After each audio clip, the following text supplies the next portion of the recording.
Having just completed the over 300-kilometre long Via Algarviana camino the previous day, what better way to celebrate than to go out for another walk the day after? I had a full day off to explore Sagres, which is located at the very southwest corner of the Algarve, as well as to have some much needed R&R afterwards. The name Sagres derives from Sagrado, which means holy, owing to the important local religious practices and rituals that occurred during the prehistory of the nation. Approximately 1,900 people call Sagres home, but given that it's a mecca for tourists, surfers and scuba divers, the actual number of people in the area at any given time is actually much higher.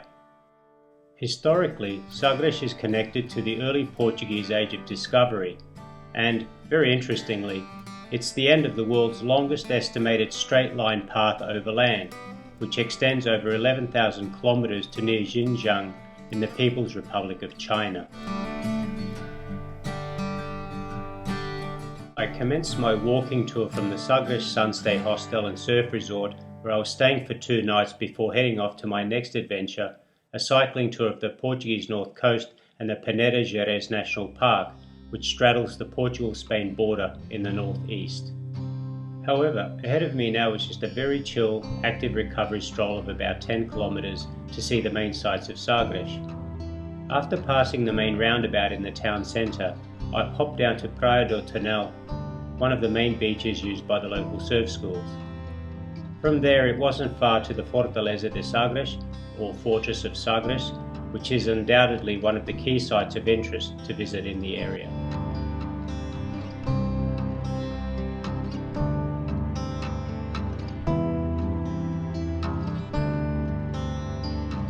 As I made my way to the fort's entrance gate, I got to enjoy some majestic views of the sharp cliffs that stretch all the way out to Cabo de São Vicente, some 6 kilometers away, the end point of my Via Algarviana walking trip.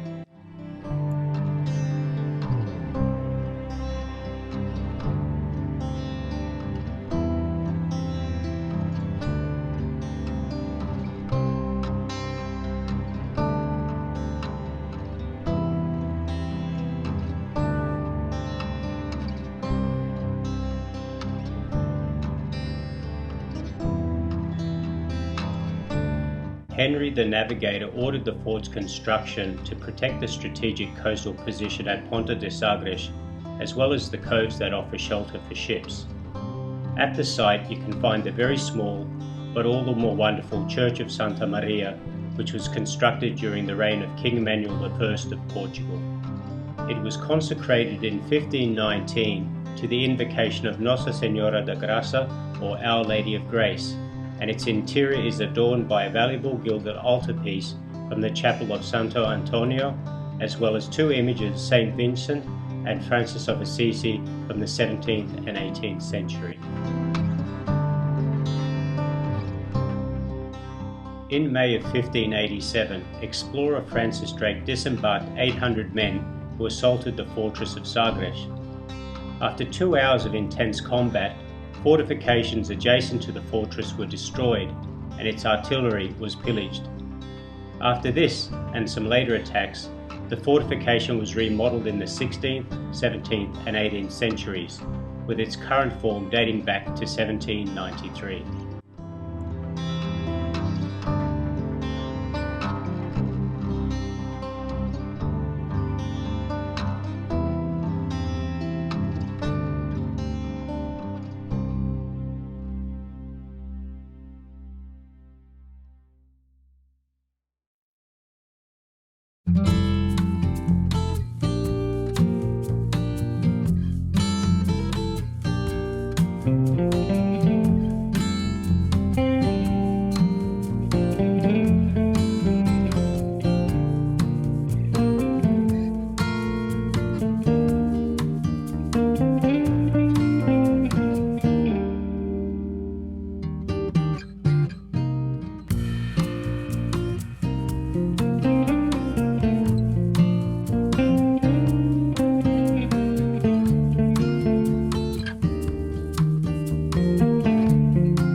After leaving the Fortaleza, I descended down to Praia da Marreta to enjoy a beer at a beachside cafe bar, while soaking in the atmosphere, as well as to just sit firmly in the personal satisfaction I felt after having just completed the latest big-ticket item that was on my life's bucket list.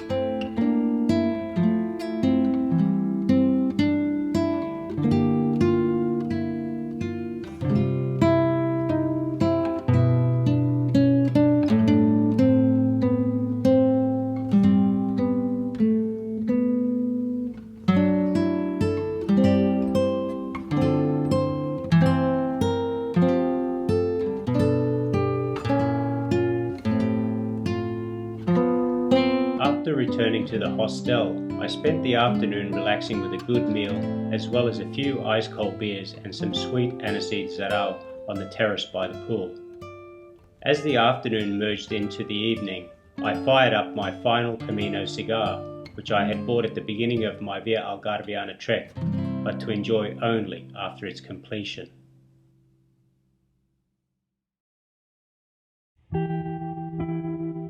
The combustion of tobacco, while watching the smoke rise up and disappear into the ether, leaving only the ash as a memory of what was, holds a much deeper significance for me.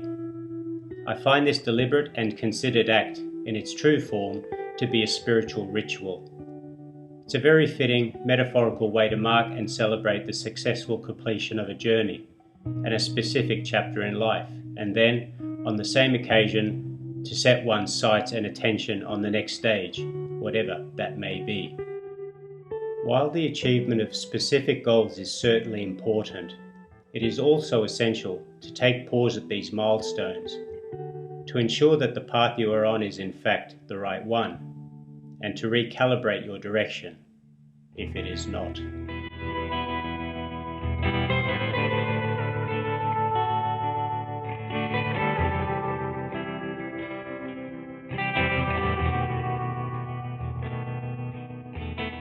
The ultimate truth. Within the fire it is forged. Sacred ash remains. Sagrado.